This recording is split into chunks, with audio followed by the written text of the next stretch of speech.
Quand je vous aimerai, ma foi, je ne sais pas. ንነብሱ ከም ወኪልቶም ልዑላን ሓይልታት ዘእመነ ኣብ ሃፀያዊት ሩስያ ንጉሳዊ ስድራ ቤት ብፍላይ ድማ ንግስቲ ከም እተምልኾ ዝገበረ ምስ ኣጋንንቲ ብመንገዲ ፀጥዋ ርክብ ክቃለስ ዝወሰነ እዚ ታሪክ ናይቲ ፈላሲ ኣማኻሪ ንጉሳዊ ስድራ ዓርኪ ኣጋንንቲ ወዘተ ተባሂሉ ዝወረየሉ እዩ። ግሪጎሪ ሮስፒቲን ኣብ 10 ጥሪ 1869 ዓመተ ምህረት ካብ ሓረስቶት ስድራ ቤት ኣብ ሳይበርያ ተወሊዱ። ሳይበርያ ኣዝዩ ሰፊሕ ኣብ ርሑቕ ኮና ዓለም ዝተደኮነ ስፍራ ኮይኑ ንወለዶታት ሩሳውያን ከም መውፅዒ ቦታ ንኩሎም ሃይማኖታውያን ተኸሰስቲ እስራት ይጥቀምሉ ነበሩ። በዚ ድማ ስፍራ ናይ ቅዱሳት ደብተራታት ፈሊጣት መጫጭሒ ስውራት ሃይማኖታት ኮይኑ ኣብ ከም ዝኣመሰለ ቦታ ዝዓበየ ሮስፒቲያን ኣብ ንኡስ ዕድሚኡ ራእይታት ክረኣይዎን ለይቲ ለይቲ ክባራበርን ሕሉፍ ሓሊፉ ኣብ ከባቢኡን ዝነበሩ ኣፍራስ ብኢዱ ተንኪፉ ጥራይ ካሕውዮም ዝረኣዩ ወለዱ ክግረሙን ናይ ግድን እዩ ነይሩ። ዋላ ካብዚ ቦታ ጥንቆላ ማጂክን ተኣምራታትን ልሙድ እንተኾነ ጎረባብቱን ከባቢኡን ግን በብቕዓት ናይ ዝቆልዓ ተሰናቢዶም ጥራይ ዘይኮነ ሰይጣን ሰሪርዎ ኣሎ ኢሎም እውን ኣመኑ። ኣብ መበል 30 ዓመት ዕድሚኡ ተመሪዑ 4 ቆልዑ ክወልድ ክኢሉ እዩ። ኣብ ዓዱ ግን ከም ሰኽራምን ሰራቕን እዩ ዝፍለጥ ነይሩ። በዚ መፀ ፈረስ ሰሪቕካ ተባሂሉ ምስ ተኸሰ ካብ ዓዱ ሃዲሙ ናብ ከባቢኡ ዝነበረ ገዳም ከይዱ ክሕባእ መሪፁ። ኣብ ገዳም ዝቐሰሞ ተመክሮ ግን ንሓዋሪ ለዊጥዎ። ኣብ ናይ ሓደ ወርሒ ፃንሑቱ ምስ ሓደ ማካሪ ዝበሃል ንሃይማኖት ክስዋእ ካብ ቦታ ናብ ቦታ ዝኸልል ኣማኻሪ ናይ ሃፀይ ኒኮላስ ካልኣይን ንግስቲ ኣሌክሳንደራን ተዓራረኸ። ንዘመናት ነገስታት ሩስያ ቅዱሳን ዝበሃሉ ሰባት ምስ ኣምላኽ ቀጥታዊ ርክብ ከም ዘለዎም ብምእማን ኣብ ንጥፈታቶም ምኽሪ ይውቀስዎም ነይሮም። ሮስፒቲያን ግዜ ከይወሰደ ኣሰር ማካሪ ክስዕብ ወሰነ። ካብ ጫካ ናብ ጫካ እናዞረ ኣብ ዓለማዊ ንጥፈታት ርሒቑ እናተጓዓዘ ብጾም ኣካላዊ ሕሰም ንሓዋርሕ ዝኣክል ሮስፒቲያን ክዳኑ ከይቀየረ ማይ ከይተንከፈ እናሓንሳብ ነቲ ስቅያት ንምግዳድ ናይ ሓፂን እሾኽ እናተቐነተ ጸንሐ። ኣብ ግሪኽ ክሳብ ካዛን እናተጓዓዘ ድማ 2-3 ዓመታት ኣቢሉ ኸብለለ። ኣብ ምልሰቱ ደቂ ዓዱ በቲ ኣብ ባህሩ ዝረኣዮ ለውጥን ኣብ ጉዕዙኡ ዘሕለፎም ምስጢራትን ክግረሙ ጀመሩ። ብዙሓት ኣብ እዋን ጉዕዙኡ ምስቶም ክሪስት ዝተባህሉ ካብ ኦርቶዶክሳዊት ቤተ ክርስቲያን ሩስያ ኸብሊሎም ፋሉድ ዝነበሩ ምስጢራውያን ጉጅለ ሃይማኖት ከም ዝተጸንበረ ጠርጠሩ። ኣብ እምነት ዘክሪስቲ ኮነ ተባሂሉ ብፍላት ተደጋጋሚ ሓይጣት ብምፍጻም ጠርዚ ሓይጣት ርኢኻ ምስ ሰይጣን ተዋጊእካ ተመሊስካ ብጣዕሳ ንስሓ ተሓትት ይብሉ። እዚ ንምትግባር ክሳብ ዘጉርዑ ክስዕስዑን ርእሶም ዘይርዎም ድሕሪ ምውዳቖም ድማ ተመሊሶም ኣብ ናሕድሕዶም ጸውታዊ ርክብ ክፍጽሙን ይረኣዩ። ነዚ ሓይጣት ንምውፃእ ዝግበር ሓይጣት ኢሎም ይጽውዕዎ። እቲ ሓሳብ ንሮስፒቲያን ቀልጢፎ ክማርኾ ግዜ ይወሰደን። ድሕሪ ምምላሱ ብቐጥታ ዝገበሮ ነገር ኣብ ትሕተ ባይታ ናይ ገዝኡ ናይ ገዛእ ርእሱ ቤት ኣምልኾ ብምስራሕ መለኮታዊ ሓይሊ ከም ዘለዎን ሰባት ከምልኾ ከም ዝግባእን ጸውዐ። በዚ ድማ ምስ ኣባላት ናይዚ ሓድሽ ኣምልኽኡ ተደጋጋሚ ጾታዊ ርክብ ክፍጽም ጀመረ። ሮስፒቲያን ሙሉእ ህይወቱ ራእይታት ይርኢ ነይሩ እዩ። ኣብዚ እዋን እዚ ግን ሃንደበት ፃዕቂ ዘለዎም ራእይታት ተራእይዎ። ብድሕሪ እዚ ኣብ ራእይታቱ ማርያም ናብ ቤተ መንግስቲ ቅዱስ ፒተርስበርግ ወይ ቤተ መንግስቲ ናይ ሩስያ ክኸይድ ከም ዝተላበወቶ ሓቢሩ ጉዕዝኡ ናብ ቤተ መንግስቲ ኣቕንዐ። ኣብ መንገዱ ምስ ብዙሓት ጸለውቲ ሰባትን ሰበስልጣን እንድሕሪ ምረኸቡ እቲ ወረ ምምፃእ ናይ ሓደ መጻእ ዝርኢ ሰባት ዘንጽህን ዘሕውን ዘዋሪ ቅዱስ 1600 ማይላት ተጓዒዙ ኣብ ኣደባባይ ቤተ መንግስቲ ሩስያ በጽሐ። ኣብቲ ግዜቲ ከተማ ፒተርስበርግ እታ ዝሓየለት ከተማን መንበሪ ናይቶም ኣብ ግዜኦም ካብ ዝሓየሉ ሰባት ናይ ዓለምና ዝነበሩ ሃፀይ ኒኮላስ ካልኣይ ምስ በዓልቲ ቤቱ ኣሌክሳንድሪያ ነይራ። ኣብ መበል 34 ዓመት ዕድሚኡ ሮስፒቲያን ኣማኻርን ፈዋስን ንጉሳውያን ስድራ ቤት ንምዃን ናብ ቤተ መንግስቲ ኣቕንዐ። ስድራ ቤት ንጉስ ንምቕባሉ ዘድሊ ኣዋዲዶም ትፅቢት ተተሓዝዎ። ኣብቲ ግዜ ዝነበሩ ላዕለዎት ሓለፍቲ ቤተ ክርስቲያን ንትርኢት ሮስፒቲያንን ናይ ምፍዋስ ዓቕሙን መዚኖም በተመስጦ ቅዱስ ኢሎም ክጽውዕዎ በቕዑ።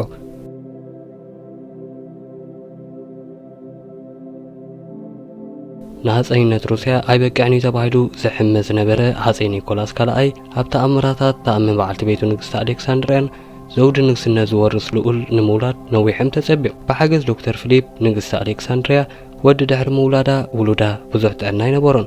ዝገደደ እቲ ኸም መልኣኽ ዝቖፀረቶ ዶክተር ፊሊፕ እውን ነቲ ሓድሽ ናጽላኺ ሕክም ሞት መንጠለቶ።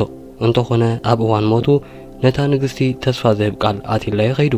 ድሕሪ ገለ ግዜ ንቦትኡ ዝትክእን ነታ ሓድሽ ህፃን ዝፍውስን ቅዱስ ሰብ ክመጽእ ምዃኑ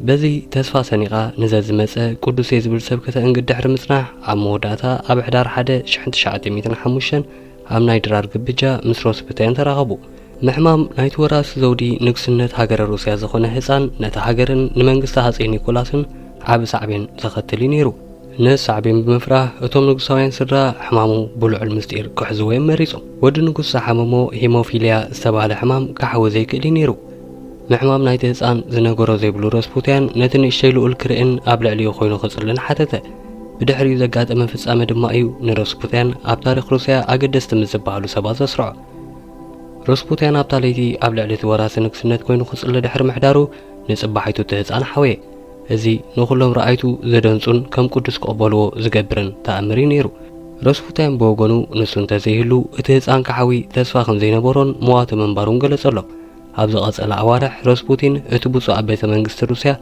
كم دلايو اتاون نوصان عبد الله ساعات نغوس النغستن بزي قصر اخركب زفقدن نامولوت بيت منغستي بزي عنقفات كبصح زقولون حلفا رخبه نسوس تزاربو بفلاي دما ابزن نغست الكسندريا حشوخ زبلو كله تفصام خمس خونا يطراطرن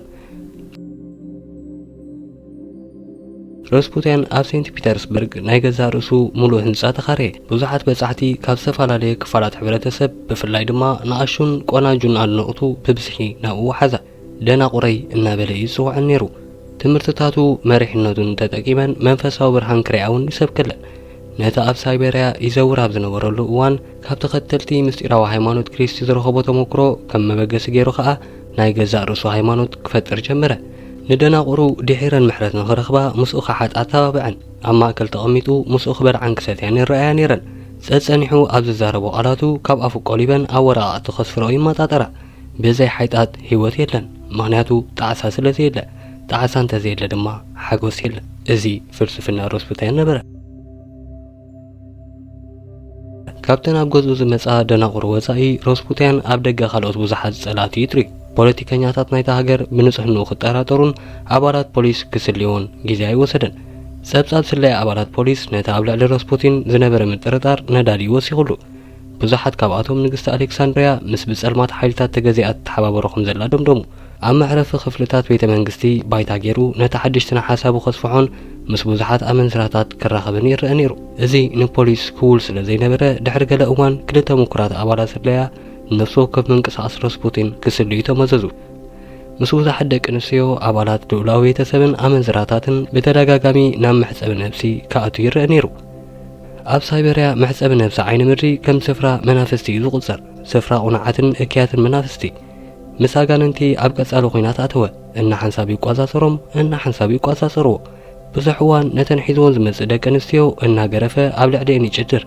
اموداتا زيترف نغير يفصم سغا وركب دحر قل غيزيات كم محسب النفس خوينو نبينو نتزارب خوصن اب غدناتات نبينو خطفتفن جمره بعد حساسبو مسيطان اب زي قارص كيناتن زربني نيرو ولا كان حيطات بحيطات قوصون كمار كون تفتنه حيطات تغمطلو زماره خويس مسل تامراتات بغرت منقديم زفصمو اتفدلي اب تامر نخت كبر زدرخك حيلي سلو اتا حيلي كاب املاخ ديو كاب سيطانيو اتفللي زبل امنت ابيت خنات روسيا نيرو هرموجن كومون إليادور اتوم كلتا زحيلو عبارات بيت خنات روسيا نراسبوتين مس بيت منغست زلالين صلو تقاناتن تكبارات وريهم انصارو سقوم تقوسلو وسنو ناب بيت بمصا بعجبتهم تخبيبهم سغبرو تامراتن حيلون كاب سيطان بمخان بمنقار حفرتو نحزو نسخا بزي خاتمرح تكباراتكا صار كروستوسيو النابلو وقسو دحر مخادم راسبوتيان نام نغست بمخاد اتوم كهانات تحبابيروم قتلو خمزه حسبو طرع اوشت احد ورحتا نغستي نغلت امكانات كابتا ختم برهرتهم انتو خونه اليادور صق بلاي مرزن كم سبيت تمثيلو نافيلاند بمهدام نراسبوتين مقتال وطنات كعنص جمره اب 27 سنه 1914 راسبوتين عدن مبصح نام ناي قدم عدو بوكروفسكو تبلسه ابز قصره معلتي اب ساعات دحر قطري راسبوتين نزبصح تيليجرام ملس خسدد نابوندا بوستا خده هم منقدي حانتو قالن سيد صنيحة نسلامتا يقداو مسدده حابي اتو بز صنيحت كارا كوبدو وقعتو فينيا غوسيفا قصا ببسلاتات تموازعه ناي قدم امنزرا بإليادور راسبوتين مقتال كم سلاكت تأمنت صانحت راسبوتينا بهوسبيتال جن نعدلن تاريخ اوروبا كالملكة كعزلي ቅድሚ ገለ ሰዓታት ራእሲ ናይ ኣውስትርያ ፍራንስ ፈርዲናንድ ኣብ ሳራየቮ ተቐትለ። ሃገራት ኤውሮጳ ነቲ ማዕረኽ እንዲያስካሕካሐ ከም ዝኸውን ዘይገመትኦ ቀዳማይ ኩናት ዓለም ንምውላዕ ተጓየያ።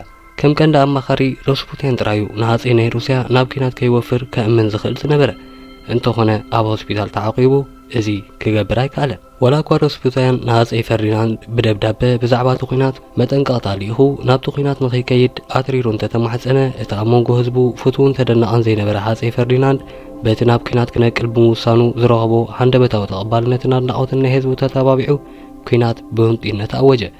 እዚ ምኽሪ ናይ ራስፑቲን ብዘይምትግባሩ ንሩስያ ንገዛእ መንግስቱን እንታይ ዕንወት ከም ዘምፅእ ሓቢርና ክንሪኦ ኢና። ራስፑቲን ካብ ቀደሙ ብዝሓሸ ደልዲሉ ናብ ሴንት ፒተርስበርግ ተመልሰ። በይና ዝነበረት ንግስቲ ናብ ቤተ መንግስቲ ፀዊዓ ብዛዕባ እቲ ኩናት ርእቶን ምኽርን ራስፑቲን ሓተተት። ሰብኣያ ናብ ኩናት ብምፋሩ ኣብ ቤተ መንግስቲ ተነፂላ ዝተረፈት ኣሌክሳንድራ ድሕነታን ድሕነት ስድራ ቤታን ኣብ ኢድ ራስፑቲን ከም ዘሎ ኣሚና ናብኡ ተፀግዐት። ራስፑቲን ዳርጋ ቦታ ናይቲ ናብ ኩናት ዝኸደ ሃፀይ ዝሓዘ መሰለ። ኣብ ኩሉ ምሕደራ ናይቲ ሃገር ምኽሪ ራስፑቲን ተሞርኪሳ ውሳነ ክትወስድን ንበዓል ቤታ ኣብ ራስፑቲን ተሞርኪሳ ንትፅሕፈሉ ፀብፀባት ክቕበል ክደፋፍእን ተራእየት። ኣብ ውሽጢ 2 ዓመታት ብምኽሪ ራስፑቲን ሩስያ 4 ግዜ ቀዳማይ ሚኒስተር፣ 4 ግዜ ሚኒስተር ውግእ፣ 6 ግዜ ድማ ሚኒስተር ውሽጣዊ ጉዳይ ኣውሪዳ ኣደየበት። ራስፑቲን ብድሕሪ ጣውላ ኮይኑ ሚኒስተራት ክሽምን ከውርድን ካለ ዝኸፈ ፖለቲካዊ ኣማኻሪ ምንባሩ መስካራ የድልዮን። ዳርጋ ኩሎም ከምዚ ሽየሙ ዝገበሮም ሚኒስተራት ብላሻት እዮም ነይሮም። ጌጋታቱ ነቲ ኣብ ሩስያ ዝነበረ ኩነታት ካብ ዝኸፍአ ናብ ዝበኣሰ ዕረግዎ። እቲ ዝተኻየደ ኩናት ነቲ ሃገር ባይታ ይዝቢጥዋ። 4 ሚልዮን ሩሳውያን ኣብ ኩናት ተሃሊቖም ሴንት ፒተርስበርግ ብስደተኛታትን ናዕብን ኣጥለቕለቐት። ዋጋ ባኒ ብ4 እጥፊ ወስኸ። ነብሲ ቐትለት ብ3 እጥፊ። ሕሜታ ኣንጻር መንግስቲ ዛየደ። ኣብ ኩሉ ጎደናታት ህዝቢ ሰውራ ክጽውዕ ጀመረ። ራስፑቲን ጥዕንኡ ከንቁልቁል ጀመረ።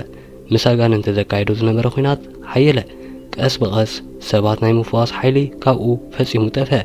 ኣብ ገዛ ርእሱ ሰዓበ ለውጢ ድሕሪ ምዕዛብ ደጊም ከም ተራሰብ ዝኾነ ልዕለ ባህራዊ ሓይሊ ዘይብሉ ከም ዝኾነ ተረድአ።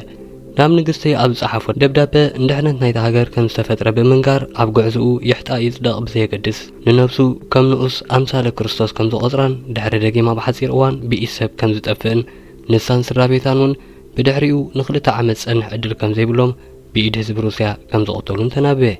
ምስቶም ንሓንጎሉ ዝቋጻጸሩ መንፈሳውያን ሓይልታት ዝገበሮ ቃልሲ ኣዝዩ በርትዖ። ሓደ ምሸት ኣብ ጎደናታት ቅዱስ ፒተርስበርግ ከምንዝርን ክሰክርን ድሕሪ ምምሳይ ምስ ዓርኩ ፊሊፖ ኸይዱ 2,000 ሩብል ከፊሉ ገጽ ንግስቲ ኣሌክሳንድርያ ክርኢ ለመነ። ራስፑቲን ኣብ ጎደናታት ወፂኡ ድሕሪ ደጊም ብፁዕ ሰብ ዘይኮነ ጋኒን ሰይጣን ምዃኑ ኣወጀ። ኣብ ጎደናታት ቀደሙን ናይዛ ፍርቂ ዓሌታ ካብ ጀርመን ዝኾነት ንግስቲ ውሽማን ናይ ጀርመን ሰላይኒ ነይሩ ዝብል ወረ ተነስሐ። ንገለ ከም ምልክት ናይታ ኣረጊት ሩስያ ተወስደ። ንኻልኦት ጠንቂ ናይ ጌጋታት ተሃፀይን ዝሰዕበ ዕንወትን ተባህለ። ኩሉ ሰብ ዕቡይ ብልሹ ዘይግብኦ ሓይልን ስልጣንን ዝተዋህበ ሰብ እዩ ክብል ተሰማምዐ። ድሕሪ ገለ መዓልታት ካብ ሓደ ፌሊክስ ዩስፖፍ ዝተባህለ መንእሰይ ልዑል ቴሌፎን ተደወለሉ። ዩስፖፍ ኣብ ግዚኡ ካብቶም ኣዝዮም ሃብታማት ዝበሃሉ ግብረ ሰዶማውያን ዝነበረ ምስ ራስፑቲን ግብረ ሰዶማዊ ርክብ ከም ዝነበሮ ዝጥርጠርን ራስፑቲን ኣገልጋሊ ሰይጣን ምዃኑ ብምእማን ምስ ቤተሰብ ናይቲ ሃፀይ ዝኾነ ፖቭሊቪክን ሳልሳዮም ፕሪስኬቪችን ኮይኖም ንጉሳውያን ስድራ ካብ ሰይጣን ሓራ ንምውሳእ ንራስፑቲን ክቐትሉ ተሰማሚዖም ንድፊ ከውፅኡ ጀመሩ። ብምሸት ንራስፑቲን ዝስልዩ ኣባላት ፖሊስ ካብ ኣፍ ደገ ገዛ ራስፑቲን ክሳብ ዘለዩ ድሕሪ ምጽባይ ንራስፑቲን ኣብ መኪና ጽዒኖም ናብ ዩኤስ ፓላስ ዝበሃል ወሰድዎ። ካልኦት ኣጋይሽ ስለ ዘለዉ ክሳብ ዝኸዱ ጽሙዋ ኾነልካ ኢሎም ብምምኽናይ ንበይኑ መግብን መስተን ቀሪቦም ንኽዘናጋ ዓደሞ። ኣብ መጀመርያ ራስፑቲን ካብቲ ዝቐረበ ወላ ሓንቲ ኢለኸፈን። ቀስ ብቐስ ግን ክበልዕን ክሰትን ጀመረ። ኣብቲ መግቢ ብሓደ ግዜ ብዙሓት ሰባት ብቕጽበት ክቐትል ዝኽእል ስሚ ተቓሚሙ ነይሩ። 2 ሰዓትን ፈረቓን ተጸቢዮም ራስፑቲን ነቲ ዝቐረበ መስተን ብሽኮትታትን ዳርጋ ወዲእዎ። ኣብ ነብሱ ግን ከም ዝተሰመመ ዝሕብር ዝኾነ ምልክት ኣይነበረን። በዚ ተሰናቢሎም እናሃለዉ ዩስፖፍ ኣማራፂ ምሰኣነ ናብ ካልእ ክፍሊ ኸይዱ ሽጉጡ ሒዙ መጸ። ራስፑቲን ዘይከም ዝተጸበይዎ ብስቕታ ከም ምዕዛብ ነብሱ ንምክልኻል ወላ ሓንቲ ስጉምቲ ይወሰደን። ብድሕሪ እዚ ዩስፖፍ ተኪሱ ግንባሩ ወቕዖ። ራስፑቲን ኣብ ባይታ ወደቐ። ቀተልቱ ናብቲ ኣብ ልዕሊ ናሕሲ ብመስተን መግብን ሳዕስዒትን ጽምበል ዝነበረ ሞት ራስፑቲን ኣቕንዑ። ንራስፑቲን ከም ዝቐተልዎ ምስ ኣወጁ ፌሊክስ ርኢዩ ንኸኣምን ናብቲ ራስፑቲን ዝተቐትለሉ ክፍሊ ቕንዐ። ብዝረኣዮ ከኣምን ኣይከኣለን።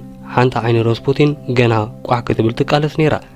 فليكس كمي جيرو زموتي ملسيلو بمقرام كهدم جمرة كاموز تمرس راسبوتين إن أوين ناج أدران نلعل خديب جمرة نتسم زك أمام دكتور بسنبادة حلوات أطفي ودغة كالوت اغريا وصاني هدما تتحازو راسبوتين جن نعوم كام مسعاب كابل علي انتحت وريقو كامل تفتنا فعو خنابلة كل تجيزي بديت هرمو زي موت راسبوتين اندقنا تسيو نتا نقستغنا قري إلو الناج أدرة كوغوي جمرة قتاليو كلتا توسخت تيايت أب حقون أب دحريت روسن دقمو راسبوتين وريقون براي موتن قتاليو أب تقو بلي حاسين رغيبو ممليس وقو راسبوتين حجون كموتاي كالة بانسارو هاديمو ميكينا العيلو تعزرة أموزي ناي سينت بيترسبرغ أبزركب بينتو صديفو نابروبات حالة نساعتات قتلتو ريسو دليم قبصو دحر خلطة معالتي ريسو أبروبان نانسف فترخبه دحر موتو استقبر مرمرا نابتروبا خطحلن كله مسيواتو خمز نبرر رقاقيسو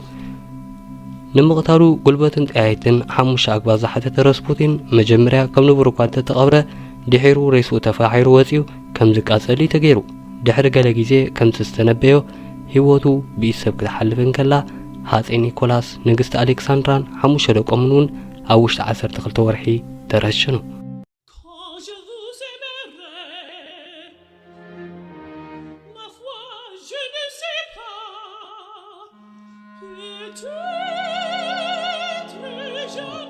كبرات عزبتنا